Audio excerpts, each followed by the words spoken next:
Hey everyone, and welcome to Commander Cookout on YouTube, Top 5 in 5. This time, the top 5 lands that need the enchant treatment. Ooh, very excellent top 5 coming your way. But before we get to it, don't forget FusionGamingOnline.com, your source for all your enchantment or land needs. You can use the promo code on your screen at checkout at Fusion. Let them know that the boys over at Commander Cookout sent you and get a discount.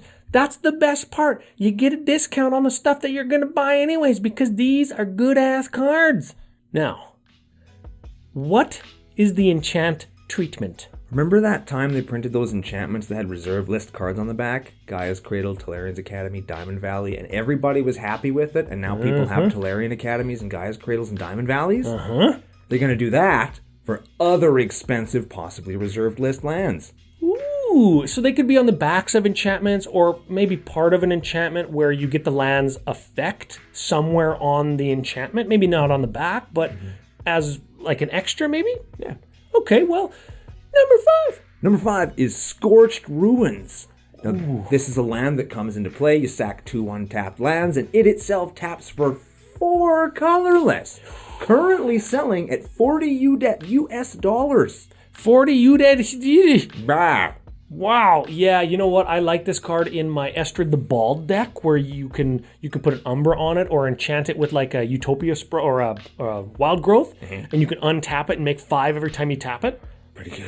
Nah, I don't know if it's $40 good, and it would fit right into my Enchantress deck if it was an enchantment land that gave me all that mana. Number 4.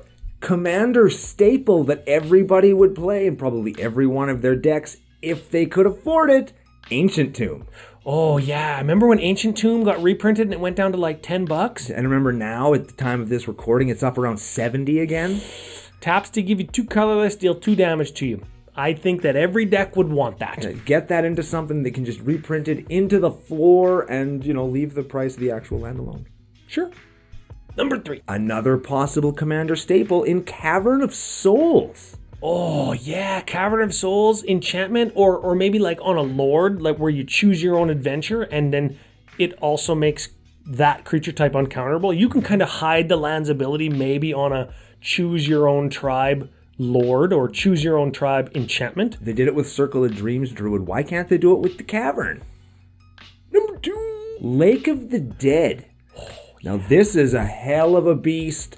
And it costs so much money. It's like 110 United States freedom bucks right now. And it's a powerhouse of a land that can just carry you all the way to the end of the game. You sacrifice a swamp and tap it, it gives you 4 black. Yeah. 4 black mana every turn for the price of 1 black mana. And you can tap the swamp first, so technically it's 5. Ah, yeah, and technically if you play it in Golgari, you can get that land back. Or even just with Crucible of Worlds, you can get it back.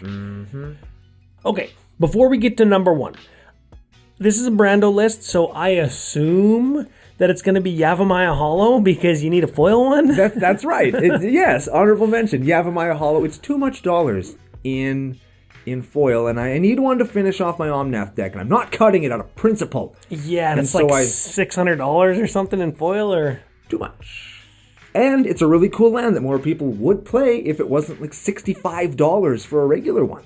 Yeah, is it that much? Yeah. Mother ass. And the number one land that you think needs to be reprinted in enchantment, creature, artifact, flip side, modal, double-faced form. Bazaar of Baghdad. Ooh. You didn't even know this was legal in Commander, did you? Because I didn't until I was doing research for this list. And while we do have a couple of creatures that do it, they suck. And this land can just power an entire deck. And there's all kinds of really creative things that Commander players could do if they just had access to this card. I'll bet you most people watching this, they could just build with it in mind even if they had something that could do this and just enable their graveyard strategies and their multiple draw step strategies, and but nobody even thinks about it anymore because who wants to drop $2,000 on something that's just to screw around with? Excellent picks. Get them into the hands of people any way that you can if we can't, at this point in time, skirt the reserved list debacle. We already proved we can do it. Get them into people's hands and maybe on the backs of enchantments. If you want to get the real ones into your hands, like you have an extra, $2,000 kicking around or whatever, you can head on over to fusiongamingonline.com, use the promo code on your screen, you get a discount. Maybe whatever the deal is going to be the straw that breaks the Bazaar of Baghdad spendy camel backy thing. Breaking the camel's back kind of does work with Bazaar of Baghdad, because I'll bet you there was camels there. Yes, you're probably right. You head on over to Fusion, you let them know that the boys from Commander Cookout sent you. If you want to help shape our content and be part of CCO Nation, you head on over to patreon.com/CCO Podcast. Great place. Here's a list of our biggest supporters along with our totally medium editor right now.